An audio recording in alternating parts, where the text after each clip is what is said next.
हमारी चारू दीदी यहाँ पे बैठी हुई है आज। वहाँ पे यमुना, श्री और चीकू तीनों लड़ाई कर रहा है। देखिए देखिए कैसे ये लोग बदमाशी करता है। इनके बीच में हम पढ़ते ही नहीं हैं।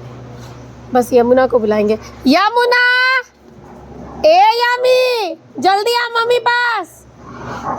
ए यमुना, आओ।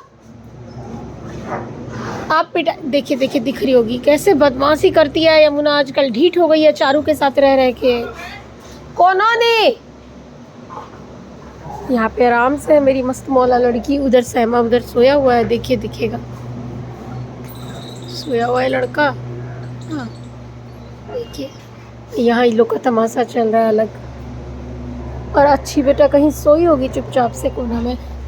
दिखाते हैं मेरी अच्छी को। देखिए वहाँ बाल्टी के पास अच्छी सोई हुई है।